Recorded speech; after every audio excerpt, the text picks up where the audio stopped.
গান শুনছে আর বই পড়ছে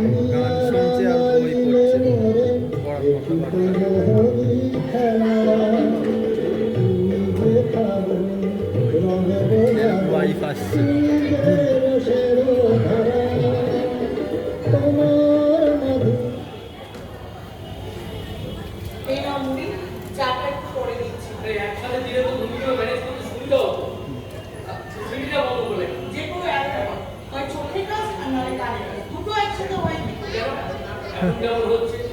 তোমাকে দেখছি আর তোমার কথা শুনছি তুমি মাঝে মাঝে আমার গার্জিয়ানগিরি করো না চমকে যেত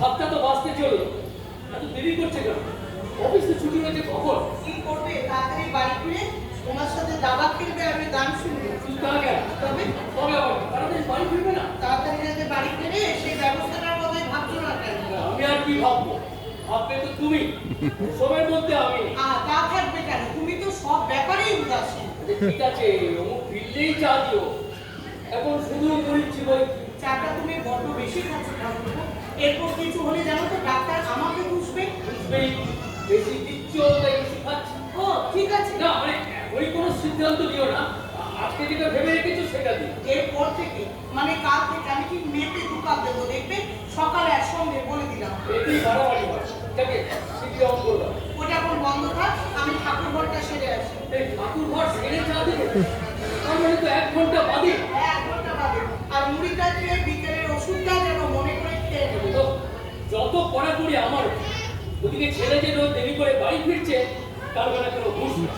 কেমন হলো বলতো 26 বছর বয়স হলো ছেলে এখন 7টার মধ্যে বাড়ি ফেরার কথা আমি বলতে পারবো না আর জিজ্ঞাসা করে কি বলবো তোমার বাবার চা খেতে দেরি হচ্ছে বলে আরে তাই তো বলছি অত ঝঞ্ঝাট না করে সময় মতো এক কাপ করে দিলেই তো হয় বললাম তো পারবো না আর অমুকেও অনেক কিছু বলতে পারবো না যা বলার বাবু তুমি নিজেই বলো আমি বললে শুনবে কেন তুমি ছাড়া তো কারো কথা শুনি না সেদিন কত করে বললাম এই সচিব পদ্মা সিঁড়িটা আমি আনলো সেই তুমি বললে আমি চলে এলো সিঁড়িটা তবে বোঝো কত চ্যাংড়ামো পরবর্তী তো পাত্তা দেয় না 56-57 বছর বয়স হলো অথচ ছেলের সঙ্গে এখন এমন ভাবে কথা বলো যেন কোনো বন্ধুর সাথে কথা বলছো আমি প্রধান প্রত্যেক মানুষের বয়স বাড়ার সাথে সাথে এক এক করে শৈশব কৈশোর যৌবন সব এই শক্তিটা চলে যায় মন থেকে সরে যায় জানবে যেদিন মন থেকে সরে যাবে সেদিন তো এটা অপ্রয়োজনীয় বৃদ্ধে পরিণত হবে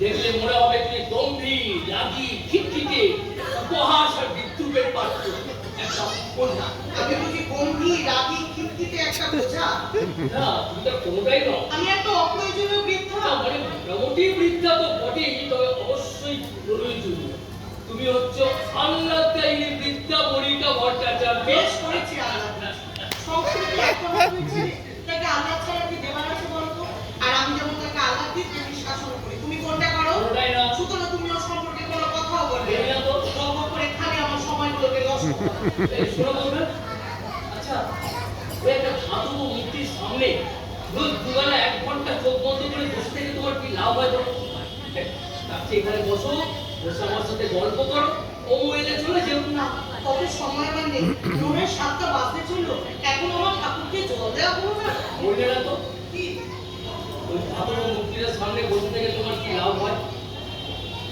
কি লাভ হয় সেটা যখন এই 30 বছর বুঝলে না এখনো বুঝলে না বুঝলাম কি বুঝলে বুঝলাম না তোমার ঠাকুরের কৃপায় আমার সংসারটা টিকে আছে তাহলে কবে ভেসে যেত অথচ ওই লোককে বিপরীত কথা বলে বেড়াচ্ছি কি বলে বেড়াচ্ছ আরে বলে বেড়াচ্ছি আমার বউঠানটি না থাকলে সংসারটি ভেসে যেত আমি না ভাবি তোমার সংসার মোটেই বেঁচে যেত না নতুন একটা ব্যবস্থা হতো কি শুধু আমার অমুক সেটা আমার কেন বলতে পারবে না কেন আরে সতমার বড়মার মাঝখানে পড়ে ছেলেটা স্যান্ডউইচ হয়ে যেত আমি তাই থেকে বড় বড় দাড়ি রাখতাম তোমরা দুটো মিলে সেই পাড়া করে দাড়ি উঠাতে আমি কোনো দাঁড়িয়ে যেমন করি আরে দাড়ি কিন্তু ঢুকতে ওপরায় লাগে এই ওদিকে তোমার ঠাকুরের গলা শুকিয়ে যাচ্ছে ওদিকে আমার গলা শুকিয়ে যাচ্ছে ভাই ঠাকুরকে জল দাও কে না আমার চায়ের ব্যবস্থা করো আমার মধ্যে না শুধু শিশুটুকুই বেঁচে আছে তাই তোমার অনেক কথাই বোঝা যায় না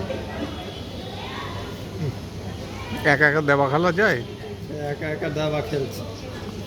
দুজন লাগে তো দাবা খেলতে, এটা কি ধরনের ব্যাপার? একা বন্ধু দাবা খেলা আবার যায়? সিডি চালাবে।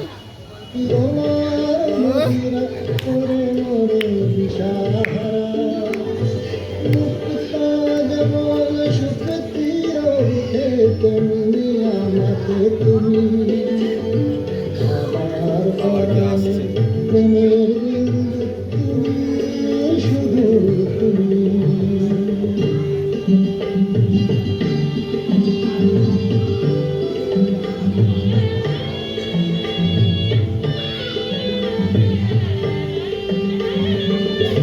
আবার আসছে ভাই।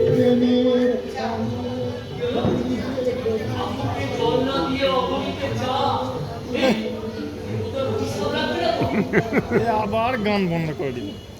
দেখো ঠাকুরপো, তুমি আমার ঠাকুর দেবো, তুমি ওর ঠাট্টা করবে না। অভিশাপ লাগলে লাগবে আমার। এই ঠাট্টা তো করিনি, ভয় প্রকাশ করলাম। ঠাকুর দেবতায় আমার ভীষণ ভয়। কেন? আমার দেবতা তো তোমার কোনো ক্ষতি করে না। তোমার ভয় পাওয়ার কি আছে?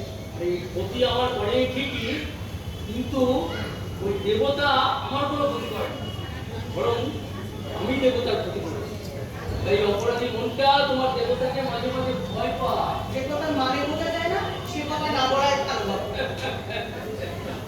কি যেন ভগবান, এই পৃথিবীতে অনেক ভালো ভালো কথা আছে যার মানে বোঝা খুব সহজ। তাই পুরো বয়সে এমন শক্ত কাজ করার দরকারটা কি বাবু? কি করবো, মনটা যে কিছুতেই পুরো হতে চায় না। ও, হতে চায় না হবে। যেদিন ছেলের সামনে মাথায় একখানা পাখার বাড়ি মারবো, এই মরেছে। ছেলের সামনে পাকার বাড়ি খেতে আমার কোনো আপত্তি নেই, কিন্তু পুরো আমি হচ্ছি। ওষুধটাকে তারপর চাটা খাবে। এই এই তোমার কথা শুনলেই আমার মায়ের কথা মনে পড়ে। এই মরেছে। মা ঠিক তোমার মতন একটা প্রসঙ্গ থেকে হুট করে অন্য প্রসঙ্গে চলে যায়, ফলে আগের প্রসঙ্গে একেবারে অর্থহীন হয়ে পড়তো। তাই বলছি অসহ্য না রাখবে। না, তোমার সবই সহ্য করা যায়, শুধু ওই ঠাকুর ঘরে একগুলো কেশরের কেস তো তোমাকে সারাদিন এতক্ষণ কবজা করে রাখে, এটা সহ্য করা যায় না। ঠাকুরপো, না না, একটা জড় পদার্থ আমার প্রতিদ্বন্দ্বী হবে, এটা আমি ভাবতে এবার কিন্তু গালাগালি দেবো ঠাকুরপো। এই মরেছে। যে তুমি দিতে পারো, কিন্তু তোমার এই আগের দিন ওই নাটকটা আজ দেখছিলাম ঘরে, ঝাঁটা বাটি ঘটি ঝরছে, ওটা দেখছিলাম আমি আজকে ঘরে।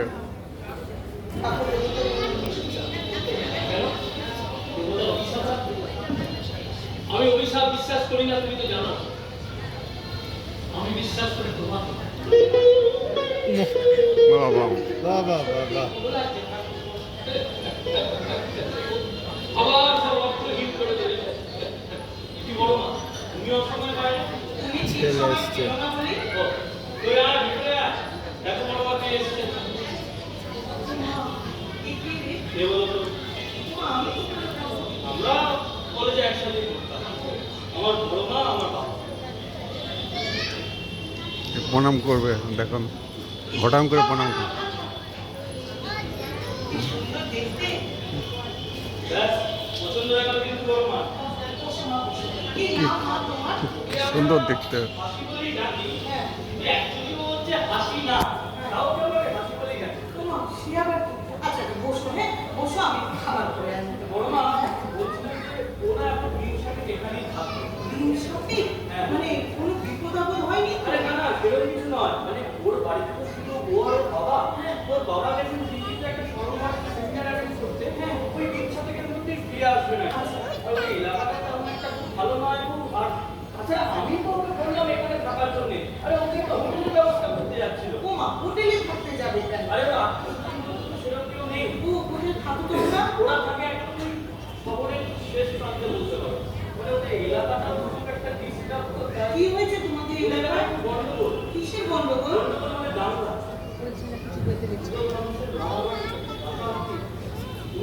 মা, সে কি? তা তোমার বাবা তোমাকে এই অবস্থায় ফেলে রেখে দিল্লি চলে গেলে? আরে হ্যাঁ, উপায় তো কিছু ছিল না। ওকে কিচ্ছুই বলতে দিচ্ছে না, এই দেখুন। ওরা শোন না। হ্যাঁ, বলো। ও কথা বলতে জানে না? কথা বলতে এই মরেছে। তাও কোনো কথাই বলছে না? হাসি হাসি কথা বল, নাহলে বড় মা হচ্ছে তুই বোধহয় বোবা। এরকম ছিছি, আমি তা ভেবেছি নাকি? না, আসলে অমন কথা বলতে শুরু করলে অন্যের কথা বলার সুযোগটা তো একটু কমে যায়। আর তাছাড়া বাবার যাওয়া ছাড়া আর কোনো উপায় ছিল না। ও আচ্ছা, বসো, হ্যাঁ, আমি খাবার করে আনি। বসো।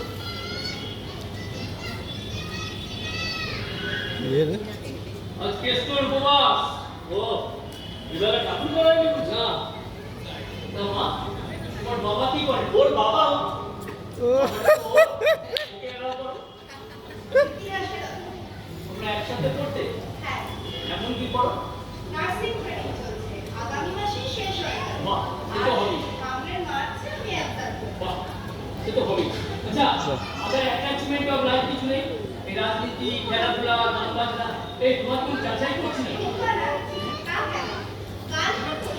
বাহ বাকিগুলো বল ছাত্রীগুলো নেত্রী ছিল কি ভাই কি তার চাল আর দেখতে একটু সুন্দরী বলতো অহংকারে মাটিতে পাই করতো এসকালে বলো বাকিটা কমপ্লিট করো তাহলে তোমার দেবারটা বুঝতে পারো দেখো দিলে তুমি কিন্তু এবার আমার লজ্জা দিচ্ছ শোনো পুত্র যুদ্ধে আর ইয়েতে লজ্জার কোনো স্থান নেই আরে কিন্তু ও তো লজ্জা পাচ্ছে আরে ও তো সেই যুদ্ধেরই শরীর লজ্জা পেলে তো আমার কিছু করার নেই অবশ্য আমি স্বভাবটা বদলাতে পারবো না তবে হ্যাঁ প্রসঙ্গটা বদলানো যেতে পারে আচ্ছা অমর বলছিল তোমাদের এলাকাটা ভালো কোন এলাকায় থাকবো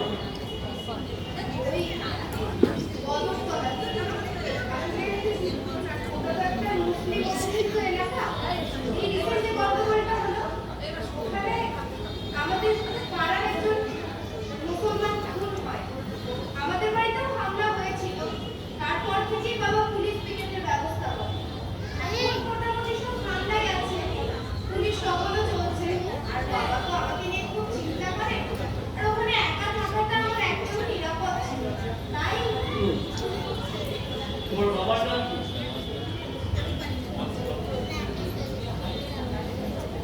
আব্দুল নিশাখার চৌধুরী।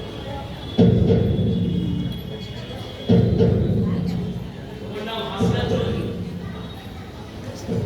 আমার সাথে অমরের কতদিনের অধ্যক্ষ এই মরেছে ওই বছর 6 সাল। তোমার বাবা জানেন আমি যে জানি না সেটা তোমার বাবা জানে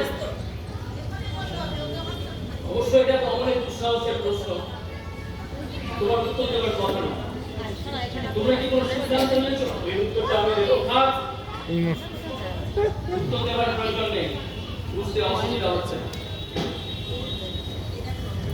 কিন্তু গল্পটা বড় মার কাছে করো না ওর সংস্কারে না সহ্য করতে পারবে না তোমরাও কষ্ট পাবে অমর ওর মনে এখানে থাকার আর ঠিক হবে না। তুমি কিছু মনে করো না ওর বড় মাকে প্রাণের চেয়ে ভালোবাসে তোমাদের দুজনের সম্পর্ক যাই হোক না কেন এটা সে সহ্য করতে পারবে এটা তুমি কি বলছো বলো বড় মাকে সহ্য করতে পারবে না এ কথা আমার বিশ্বাস হয় না। তোমার বিশ্বাস জন্মাবার আগে থেকে আমি ওকে চিনি এই ভুল তুমি করো না আমার। আর রাতটাও থাক আর তুমি নিজে গিয়ে ওর একটা ব্যবস্থা করো আমি চাই না তোমরা কোনো কষ্ট পাও বাবা তোমাদের দুজনের কাছ থেকে যে শিক্ষা আমি পেয়েছি তাতে একটু বলতে আমার কোনো দ্বিধা নেই যে হ্যাঁ আমি হাসিকে ভালোবাসি আমাদের পরিচয় অনেক দিনে তাই কঠিন সময় আমি ওর সাথে অপরিচিতের মতো ব্যবহার করতে পারি না এখানে বড় মাকে পরিচয় দিতে আমার একটু অসুবিধা হয়েছিল ঠিকই সেটা তো আমি হাসিকে বলেই রেখেছিলাম বলতে তো আমাকে হবে তুমি কিছু করো না মেয়েটা তো কোনো দোষ করেনি ওকে তুমি অপমান করতে পারো না তাছাড়া তুমিও ছোট হয়ে যাবে ওর কাছে বেশ একটু কঠিন শোনালেও জানতে চাই সংসারটা কার তোমার না বড় মা তোমার অনুমতি আছে কিনা বলো উত্তেজিত হও না বলো মেয়েটা অস্বস্তি হচ্ছে আসলে মেয়েটা মুসলমান তো আমার অনুমতি ফুল ফোটার আগে গাছের ডালের অনুমোদনের প্রয়োজন হয় না প্রকৃতির নিয়মে সেটা ঘটবেই আর এই সংসারটা কার এই প্রশ্নের উত্তর যদি আজও তোমার জানা না হয়ে থাকে তবে জানতে হবে ওই যে শিক্ষার কথা বললে না ওখানে কোনো ভুল ছিল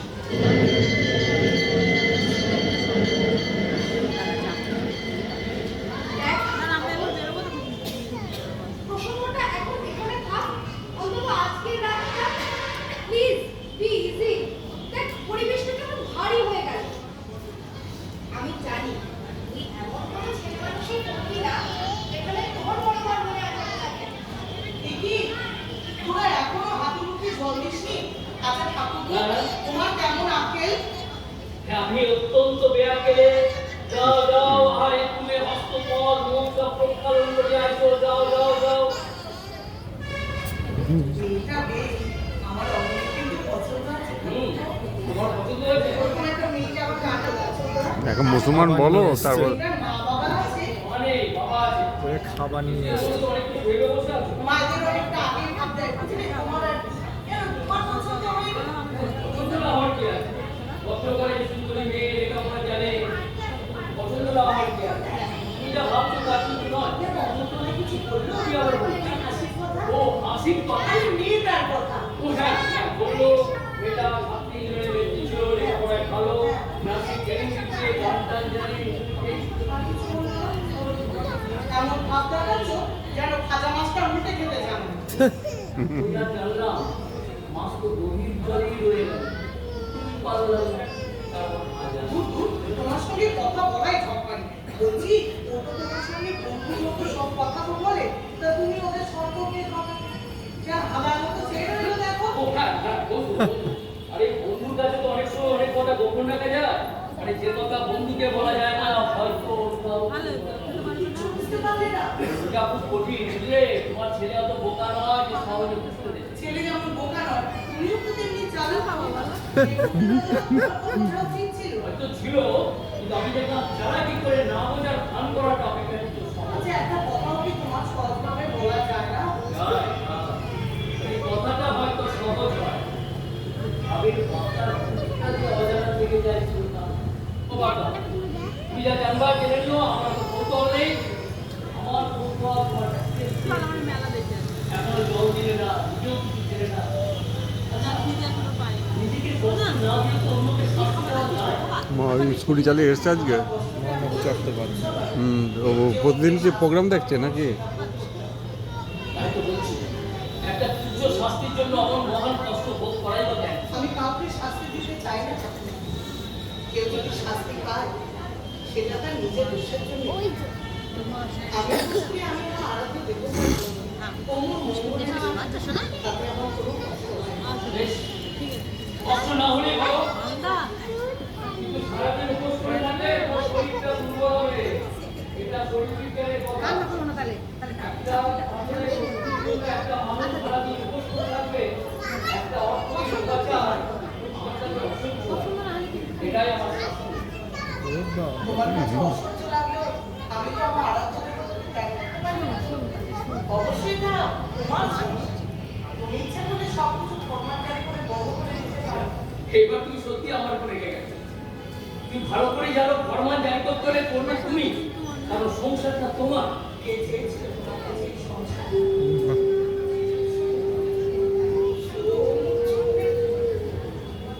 আমি আমি কষ্ট দেওয়ার জন্য কিছু বলতে চাই না। আমি জানি তোমার ব্রত পুজো উপোস এ সব কিছু অমর মঙ্গলের জন্য, কিন্তু এসব করতে গিয়ে তোমার শরীরটা খারাপ হলে অমর নিশ্চয়ই খুশি হবে না। তাই বেরোচ্ছে? হ্যাঁ, তাই কটা ওষুধ নিয়ে আসি। ওই যে জামাটা পরলো ওষুধ আনার জন্য এখন। না, আমি ঠাকুরের জন্য একটা ওষুধ নিয়ে আসি। তুমি কোথায় বেরোচ্ছো এখন? ওই কটা ওষুধ আর তোমার বড় মা দুধ প্যাকেট। আর শোনো, তোমার বড় মা কিন্তু সারাদিন উপোস করে আছে, তোমরা খেলে ও কিছু মুখে দেবে। তুই জানতিস না বাবা এখন নামে আছে? তোমরা বড় মা ওসব কথা আমায় কিছু বলে। এই ওষুধ নিয়ে তোদের মাঝে মাঝে খেতে বসে। না, ওষুধ তো ওর বাবার জানো তো সবটাতেই বেশি লাগে। তোমারও তো বেশি বাড়াবাড়ি বড় মা, সারাদিন উপোস করে এরা তুমি কিছু খাও। ছি, ছি, ছি, আমি এখন ঠাকুরকে জল দিই নি বাবা। তাহলে যাও একটু জল দিয়ে এসো। পুষ্টি কোন সকালে টিফিন করেছি, কি খিদেটাই না পেয়েছে। কর না বাবা। তুমি যাবে কি পেটে কিছু টিফিন করছে। হাসি, মা তুমি শুরু করো না। তুমি জল দিয়ে এসো না মা। ছি বাবা, এটা ডাক্তার ছেলে। খেটি বসে। যে বাবার নাম জিজ্ঞেস করবে আব্দুল বলবে তখনই মন দিয়ে বিগড়ে যাবে। কি করছে রে? শালা ক্যাসেট চালাও।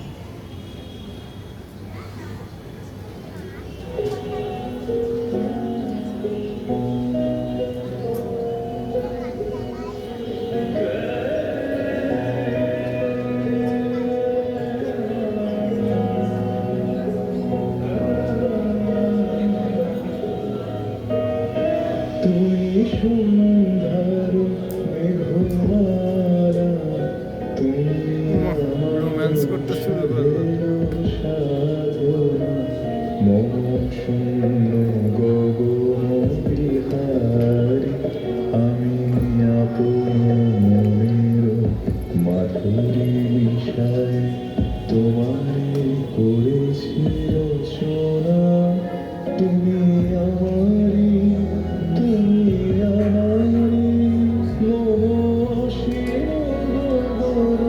বিহারি তুমি সুন্দর মেঘমালা তুমি আমার সাধের সাধনা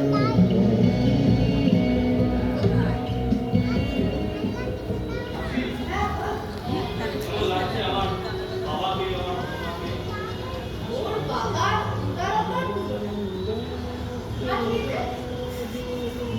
এমনি? এমনিতে পাগল একদম। হ্যাঁ, আমিও তো পাবো। হ্যাঁ? আরে বাবা, তুমি বলো না, আমার বড় বাবাকে তো জানো না। বলছি তুই বল বসিয়ে বসে আসলে কেন? কারণ তুই শ্রী অবনী ভট্টাচার্যকে চিনতে পারিস কি বলিস? ওই উদারতার আড়ালে তার আসল মুখোশটাকে তুই দেখতে পেলি। সে আমার এটা চিনের কোনো কারণ নেই। আসলে কি জানিস তো, আমার বাবা আর তোর মুখোশগুলো আলাদা আলাদা, ভিতরের মানুষগুলো প্রায় একই। একটা উদারতা, একটা গাম্ভীর্য। গুরুজনদের সম্পর্কে বলতে গিয়ে তোর একটু দ্বিধাবোধ হচ্ছে না রে? আরে দ্বিধাবোধ কেন হবে? দ্বিধাবোধ তো হয় তখন যখন প্রত্যয়ের অভাব হবে। আর আমার কাছে গুরুজন শব্দটার মানেটা সম্পূর্ণ আলাদা, তাই ওইটা আমার হচ্ছে।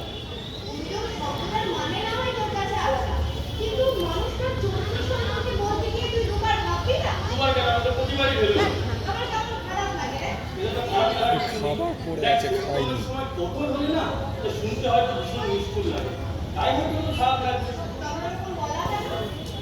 বলা এই জন্যেই যে যারা নিজের কষ্টের জন্য দোহাই দেন অন্যে, তাদেরকে অশ্রদ্ধা না করে গুরুজন বাবাটা আমার ক্ষেত্রে অসম্ভব চায়। যাকে যাকে তুই অসম্ভবটা ভাবছে, তুই একবার খালি বল, আমার আমার বড় মাকে তোর কেমন লাগে? তোর বড় মা মূর্তি বই, তুই অন্ধকার। হ্যাঁ, আমি অন্তত জানিস, বড় মার বিয়ের ঠিক 3 বছরের মাথায় জায়গা বসায় মারা যায়। বড় মার বয়স কত নয়, বছর 22-23 হবে। তার ঠিক 4 বছর বাদে বাবা বিয়ে করে। আত্মীয় স্বজনের বাবা চাউনি কোন মন্তব্য এসবের মাঝখানে বড় মা নিজে দাঁড়িয়ে থেকে বাবার বিয়ে দেয়। তো রেহাইটা আমি পেয়ে যাই। আমাকে 5 মাসে রেখে মা মারা গেলেন বিয়ের ঠিক 2 বছরের মাথায়। ছোট নিঃসঙ্গ জীবন, আর মাঝখানে আমি আবার সুন্দর পরিবেশে রাখবো। বাবা আশ্রয় নিলেন উদারতার আড়ালে, আর বড় মা নিজেকে বলি দিলেন বৈরাগ্যের সনাতন হারিকা। জীবনের মাঝখানে আমি তো তাদের একমাত্র সহায়। তাই সে আমিও কোন মানুষটার মনে ব্যথা আছে আমাদের নিশ্চিত নয়। মানে মানে তিনি যখন সমস্তটা জানতে পারবেন, জানতে তো তাকে হবেই। কিন্তু তখন যে ঝড় উঠবে অতল, তোকে নিয়ে তার এত স্বপ্ন। যে স্বপ্নের তুই নেই, সেই স্বপ্নের কোনো মানেই হয় না, এটাও তাদেরকে জানতে হবে। কিন্তু আমি যে অপরাধী হয়ে যাচ্ছি। দেখ, আমি জানি যে তোদের সমস্যাটা খুব খুব কঠিন, কিন্তু সেখানে শুধু হাসি না, ঝড় যদি সত্যি ওঠে, আর সেই ঝড়ের দাপটে যাতে আজ অন্তরে কুসংস্কারের জঞ্জাল ধুয়ে উঠে সাফ হয়ে যায়, ঝড়ের গতি আমি সেই দিকে ঘুরিয়ে দেবো। ভীষণ ভালো লাগছে অমল। দেখ, শুধুমাত্র আমাকে নিয়ে তোদের একটা এত সুন্দর সম্পর্কের জায়গা যদি, উফ, আমি আর ভাবতে পারছি না। না, এটা তো না হওয়ার কোনো কারণ নেই। পৃথিবীতে এমন অনেক সুন্দর সম্পর্কের জায়গা রয়েছে, যাদের পরিণতিটা হয়তো সবসময় সুন্দর হয় না। তুই যেমন ঝড়ের কথাটা ভাবলি, তার পরিণতির কথাটা তুই একবার ভাববি না। পরিণতির কথাটা ভেবেই তো ভীষণ ভয় লাগছে অমল। কিসের ভয়? তুই কিচ্ছু বুঝতে পারছিস না? পাচ্ছি। বুঝতে আমি সবই পাচ্ছি, কিন্তু ভয় আমি পাচ্ছি না। ওইটা আমার একটু কম। দেখ, তোর কোনো ব্যবহারে যদি বড়মা কোনোভাবে আঘাত পান, তো সেখানে তো কোনো বাহাদুরি দেখানোর জায়গা নেই। আমি তো হয়তো তোর সামনে কোনো বাহাদুর দেখাতে চাইছি না। তুই জানিস আমি একটা আদর্শে বিশ্বাস করি, আর সেই বিশ্বাসের জোরেই আমি তোকে পেয়েছি। আর সেই বিশ্বাসের জোরেই আমি লড়াই করি নিত্যদিনের রুজি রোজগারের জন্য। আর সেই বিশ্বাসের জোরেই আমি লড়াই করি নিজের সাথে। সুতরাং এটাকে কেউ বাহাদুরি বললে আমার তো বেশ আনন্দই লাগে। তোর এসব কথা শুনলে না আমার আরো ভয় লাগে।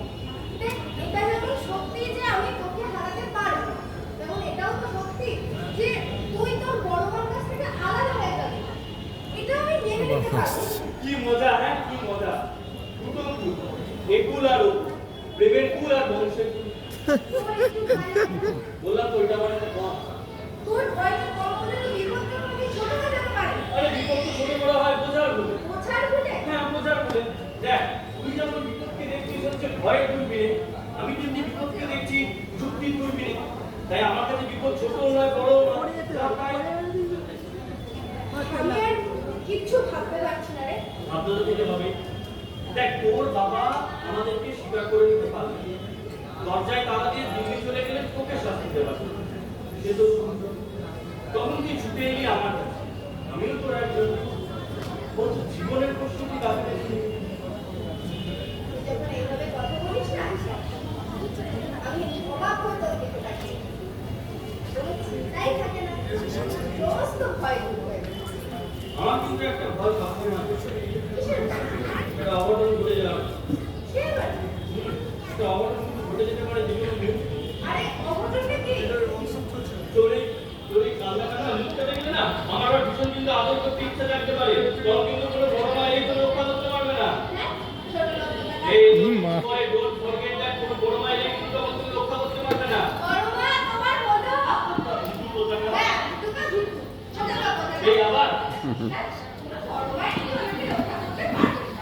সাহস, তার আর কি সাহস? এই তো আসি আসি। না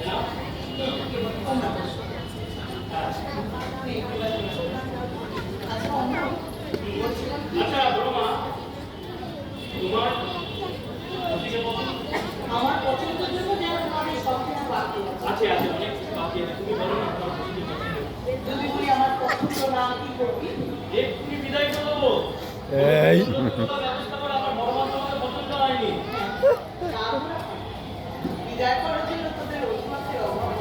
আর যদি বলি আমার পছন্দ তাহলে কি করবি? তাহলে তাহলে দুহাত তুলে নৃত্য করিব, তোমাকে প্রণাম করিব, তোমাকে আশ্রয় দিব আর প্রশ্ন করিব কেন পছন্দ করেছো? এই হাসিটা ভালোবাসি বলে আচ্ছা বড় মা বলো, তুমি কি ওরা তাহলে তোমার পছন্দ করো? তুই খাবো মাঝে মাঝে তুমি খাও। আরে বাবা এটা সত্যি সত্যি নয়, যদি যদিও ওরা হতো তারা তোমার পছন্দ হতো। হ্যাঁ আচ্ছা বলো, তুমি অন্ধ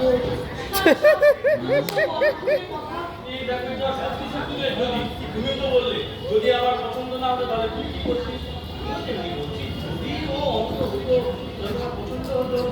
তুমি এত তেমনি ও তোকে পুরা বলছে অন্য বলছে তুই কিচ্ছু বলছিস না। না, আসলে ওর সাথে কথা বলতে আমার একটু ভয় লাগে। কেন রে? হ্যাঁ, কারণ ও প্রমাণ করেই দেবে তুই প্রমাণ করতে হবে। যে আমি ভয় অন্ধ না হয় ঘোড়া। আমার ঠাকুরকে নিয়ে জানিস তো মাঝে মাঝে আমার ভীষণ ভয় করে। ঠাকুরকে বলি ঠাকুর ওর কোনো অপরাধ নেই, শাস্তি দেওয়াটা আমাকেই দিতে হবে। ছি অমল, তোর এটা মোটেই উচিত না। তুই বড় বড় কষ্ট দিয়ে কি পাস? এই দেখো একটু তো কষ্ট দেওয়ার কিছু নেই। বড় মার পথে ভগবানকে পেতে চাইছে আর আমি আমার পথে ভগবানকে পেতে চাইছি।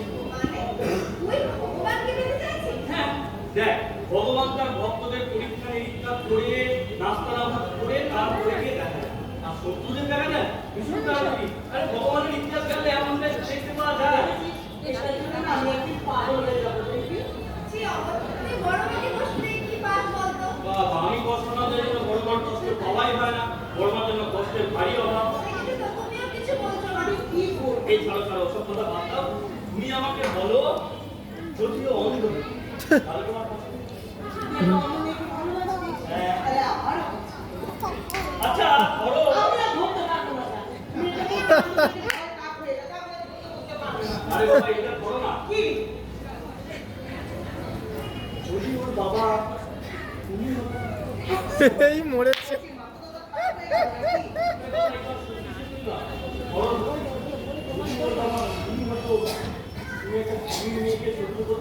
আমি তোর একটা কথা বলতে চাই। কি?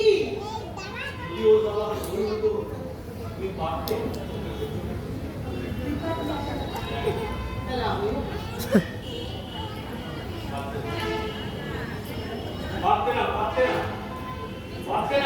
কারণ হাসিনা চৌধুরী মুসলমান। এই মরে মরেছে রে। বললাম তো, জব মুসলমান বলবে না তখনই যা। হাত থেকে ঝাঁতকে পড়ে গেল। যা চলে রে।